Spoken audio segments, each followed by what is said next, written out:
வணக்கம். நான் உங்கள் ஜோதிட ஆசான் வஜ்ரம் அருள்ராம்.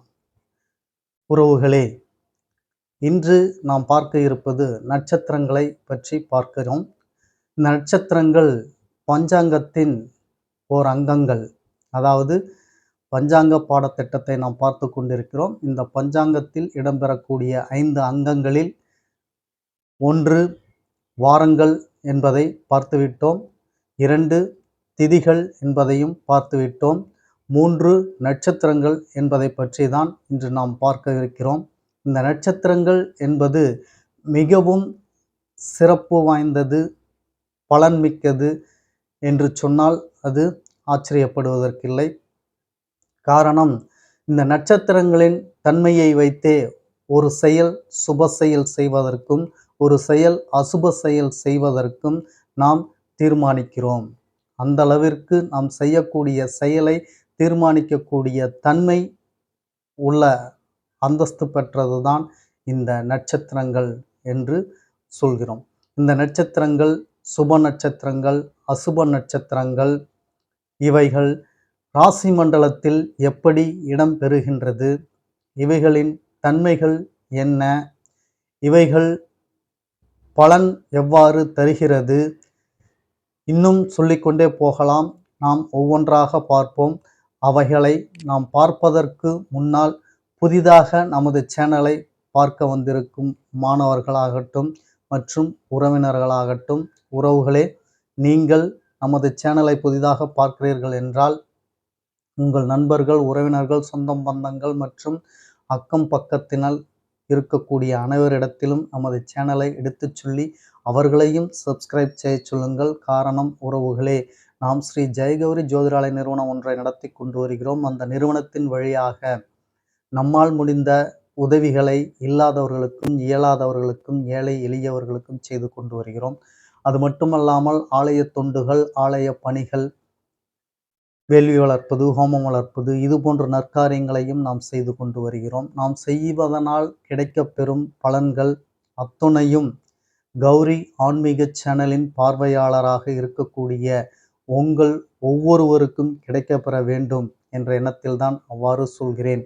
உறவுகளே, நீங்கள் நமது சேனலை சப்ஸ்கிரைப் செய்து விட்டீர்கள் என்றால் நீங்களும் நமது சேனலில், நமது குரூப்களில் ஒரு அங்கத்தினராக ஆகிவிடுகிறீர்கள். எனவே நமக்கு கிடைக்கக்கூடிய நற்பெயர்கள், புண்ணியங்கள் அத்தனையும் உங்களுக்கும் உங்கள் குடும்பத்தாருக்கும் சாரும். அவை உங்களுக்கும் கிடைக்கும் என்பதில் எந்த விதமான சந்தேகமும் வேண்டாம், மாற்று கருத்தும் வேண்டாம். அதனால்தான் அவ்வாறு சொல்கிறேன். பார்த்து கொண்டு இருக்கக்கூடிய நீங்கள் முதலில் நமது சேனலை சப்ஸ்கிரைப் செய்யுங்கள். அருகில் இருக்கக்கூடிய பெல் பட்டனை ப்ரெஸ் பண்ணிக்கோங்க. லைக் பண்ணுங்க, ஷேர் பண்ணுங்க. இப்போ பதிவுக்குள்ள போகலாம். வாங்க உறவுகளே.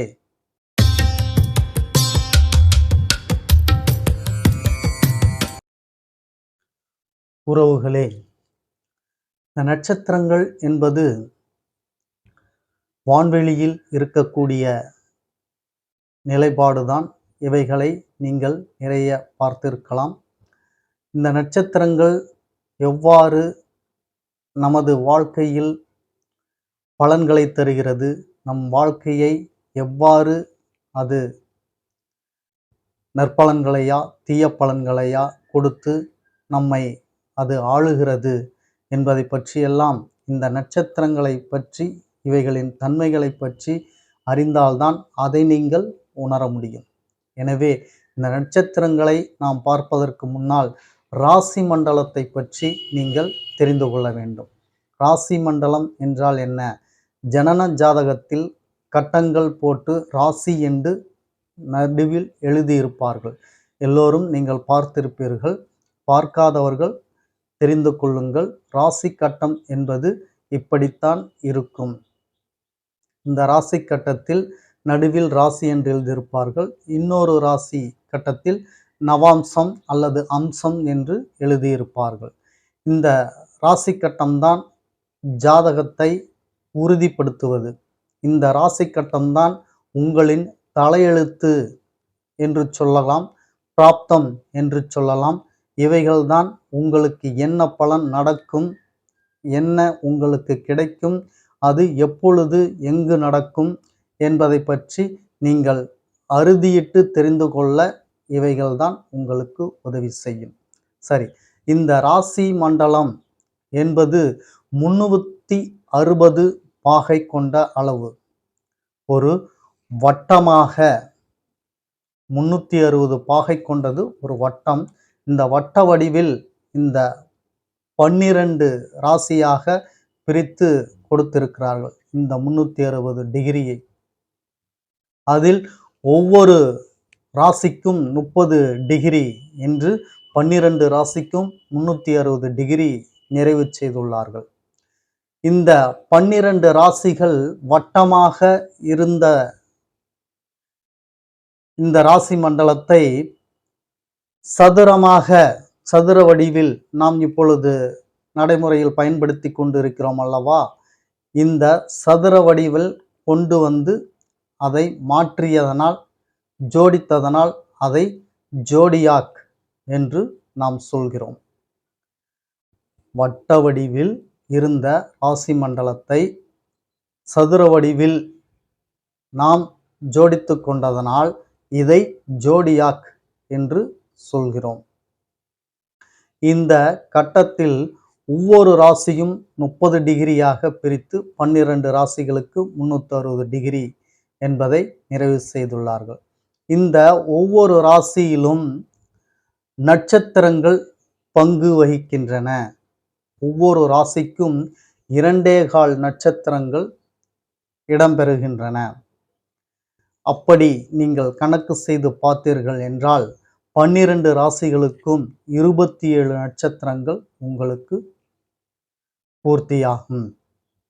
உதாரணத்திற்கு மேஷராசி நீங்கள் எடுத்துக்கொண்டீர்கள் என்றால், மேஷராசியில் அஸ்வினி நட்சத்திரம் 4 பாதங்கள்.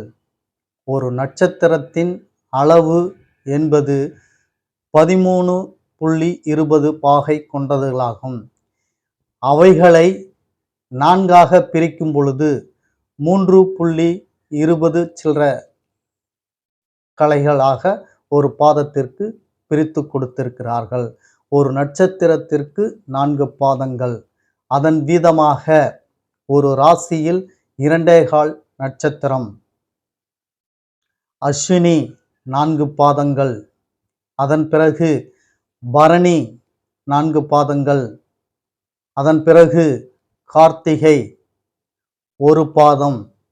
மொத்தத்தில் ஒரு ராசிக்கு 9 பாதங்கள். அப்போ மேச ராசியில் 4 பாதம், 8 பாதம், 9 பாதம். அதாவது அஸ்வினி 4 பாதம், பரணி 4 பாதம், கார்த்திகை 1 பாதம், மொத்தம் 9 பாதம். அப்படியே ரிஷபத்திற்கு வந்தீர்கள் என்றால், கார்த்திகையில் மீதமுள்ள 3 பாதங்கள், ரோகிணியில் 4 பாதங்கள், 7 பாதங்கள், மிருகசீரிசம் 2 பாதங்கள், மொத்தம் 9 பாதங்கள். இது ரிஷபராசியில் இடம்பெறக்கூடிய நட்சத்திரங்கள். என்னென்ன நட்சத்திரம்? கார்த்திகை, ரோகிணி, மிருகசீரிஷம். கார்த்திகையில் 3 பாதங்கள், ரோகிணியில் 4 பாதங்கள், மிருகசீரிசத்தில் 2 பாதங்கள். 3, 4, 7, 7 2 9 ரிஷபராசி பூர்த்தியாகிவிட்டன. மிதுன ராசி. மிதுன ராசி மிருகசீரிஷ நட்சத்திரத்தில் 2 பாதங்கள் ரிஷபராசியில் இருக்கிறது. மீதமுள்ள 2 பாதமும் மிதுன ராசிக்கு வந்துவிடும். மிதுன ராசி மிருகசீரிஷம் 2 பாதம். பிறகு திருவாதிரை 4 பாதம், 6 பாதங்கள். புனர்பூசம் 3 பாதங்கள், 6 3 9 பாதங்கள். மிதுன ராசி பூர்த்தியாகிவிட்டன. பிறகு கடகராசி. கடகராசியில் புனர்பூச நட்சத்திரத்தில் 3 பாதம் மிதுனத்தில் முடிந்தது. மீதம் 1 பாதம் இருக்கிறது. அந்த 1 பாதம் கடகராசியில். கடகராசியில் புனர்பூசம் 1 பாதம். அதன் பிறகு பூசம் 4 பாதம், மொத்தம் 5 பாதம். அடுத்தது ஆயில்யம், எத்தனை பாதம்? 4. 4 4 8, புனர்பூசம் 1 9 பாதம். கடகராசி நிறைவுற்றது. இதில் உங்களுக்கு இடையில் துண்டு துண்டாக வருகிற நட்சத்திரங்களை நீங்கள் கவனித்தீர்களா? ஆர்வமாக உள்ள மாணக்கர்கள், இதை பற்றிய தெரிந்த மாணக்கர்கள் கவனித்திருப்பார்கள். புதிதாக நீங்கள் கற்றுக்கொண்டிருக்கிறீர்கள் என்றால் தெரிந்து கொள்ளுங்கள். ஒவ்வொரு நட்சத்திரங்களும் வெட்டுப்படுகிறது. அது எந்தெந்த நட்சத்திரங்கள் என்று பார்த்தீர்கள் என்றால், கார்த்திகை நட்சத்திரம். இந்த கார்த்திகை நட்சத்திரம் என்பது சூரியனின் நட்சத்திரம். மேசராசியில் 1 பாதமும், ரிஷபராசியில் 3 பாதமும். அப்பொழுது ஒரு நட்சத்திரம் 2 ராசியில் இடம்பெறுகிறது, வெட்டப்படுகிறது. அதற்கடுத்தது மிருகசீரிசம். ரிஷபராசியில் 2 பாதம், மிதுன ராசியில் 2 பாதம். இந்த மிருகசீரிசம் நட்சத்திரம் செவ்வாயின் நட்சத்திரம். இந்த நட்சத்திரமும் வெட்டப்படுகிறது. அதற்கடுத்தது மிதுனத்தில் குருவின் நட்சத்திரமான புனர்பூசம் நட்சத்திரம். மிதுன ராசியில் 3 பாதம், கடக ராசியில் 1 பாதம். இந்த 3 நட்சத்திரங்களும் வெட்டப்படுகிறது என்பதை நீங்கள் ஞாபகத்தில் வைத்துக் கொள்ள வேண்டும், மனதில் பதிய வைத்துக் கொள்ள வேண்டும். இவைகளெல்லாம் ஜோதிட சாஸ்திரத்திற்கு மிக முக்கியமானவை. இதற்கு மற்றொரு பெயர் உண்டு. இதற்கு என்ன பெயர் தருகிறார்கள் என்றால், தலையற்ற நட்சத்திரம், உடலற்ற நட்சத்திரம், காலற்ற நட்சத்திரம், சிலர் வாளற்ற நட்சத்திரம் என்றும் சொல்வார்கள். தலையற்ற நட்சத்திரம், காலற்ற நட்சத்திரம், மன்னிக்கவும், உடலற்ற நட்சத்திரம், காலற்ற நட்சத்திரம். எவைகள் என்று கேட்டால் இந்த 3 நட்சத்திரங்களையும் நீங்கள் சொல்ல வேண்டும். என்னென்ன? கார்த்திகை நட்சத்திரம், மிருகசீரிச நட்சத்திரம், புனர்பூசம் நட்சத்திரம். இவை 3 நட்சத்திரம்தான் வெட்டப்படும் நட்சத்திரமா என்று கேட்டீர்கள் என்றால் இல்லை. இந்த 3 நட்சத்திரங்களும் தொடர்பு இருக்கிறது. ஒவ்வொரு நட்சத்திரத்திற்கும் 3 நட்சத்திரங்கள் தன்மைகள் இருக்கிறது. அதாவது கார்த்திகை சூரியனின் நட்சத்திரம் என்று சொன்னேன் அல்லவா? இந்த சூரியனுக்கு இன்னும் 2 நட்சத்திரங்கள் இருக்கிறது. உத்திரம், உத்திராடம். கார்த்திகை, உத்திரம், உத்திராடம். இந்த 3 நட்சத்திரத்திற்கும் அதிபதி சூரிய பகவான். ஏன் என்று பார்த்தீர்கள் என்றால், இந்த நட்சத்திரங்கள் சூரியனின் தன்மையை உள்வாங்கி சூரியனின் பலன்களை மக்களுக்கு கொடுக்கிறது. எந்த கிரகத்தின் தன்மையை எந்த நட்சத்திரங்கள் உள்வாங்குகிறதோ அந்த நட்சத்திரத்தை அந்த கிரகங்கள் ஆளுமை செய்கின்றது. இதை நன்கு புரிந்து கொள்ளுங்கள். உதாரணத்திற்கு, நீங்கள் ஒரு தெருவில் போகும் பொழுது பல வீடுகள் இருந்தாலும் உங்களை யார் வரவேற்கிறார்களோ, வாருங்கள், என்ன இந்த பக்கம் வாங்க, வீட்டுக்கு வாங்க, ஒரு காபி சாப்பிட்டு போகலாம் அப்படின்னு சொல்லி நீங்கள் ஒருத்தர் கூப்பிடும் பொழுது அவர்கள் வீட்டுக்கு தான் நீங்கள் செல்வீர்கள். மற்ற வீடுகள் இருந்தாலும் அவர்கள் உங்களை பார்த்து கொண்டிருந்தாலும் அவர்கள் உங்களிடம் பேசவில்லை, உங்களை வரவேற்கவில்லை. அதனால் நீங்கள் அவர்களை நிராகரித்து விட்டு உங்களை மதித்து உங்களை வர சொல்லி உங்களை பேசுபவர்களிடம் மட்டும் நீங்கள் பேசுகிறீர்கள். அவர்கள் உங்களுக்கு பிடித்தவர்களாகவும் இருக்கிறார்கள். நீங்கள் சொல்வதை அவர் கேட்கிறார், அவர் சொல்வதை நீங்கள் கேட்கிறீர்கள். உங்களுக்குள் ஒரு பரஸ்பர தன்மை இருக்கிறது. அதனால் அவர்கள் வீட்டுக்கு செல்கிறீர்கள். இதே நிலைப்பாடுதான் கிரகத்திற்கும். கிரகம் சுற்றுவட்ட பாதையில் எத்தனை நட்சத்திரங்கள் இருந்தாலும் இந்த கிரகத்திற்கு எந்த நட்சத்திரம் உடன்படுகிறதோ, நட்பு பாராட்டுகிறதோ, பரஸ்பரமாக இருக்கிறதோ, அந்த நட்சத்திரத்தை உள்வாங்கிக் கொண்டு கிரகங்கள் ஆளுமை செய்கிறது. அதன் அடிப்படையில் தான் கார்த்திகை, உத்திரம், உத்திராடம் இந்த 3 நட்சத்திரத்துக்கும் அதிபதியாக இருக்கக்கூடியவர் சூரியன்.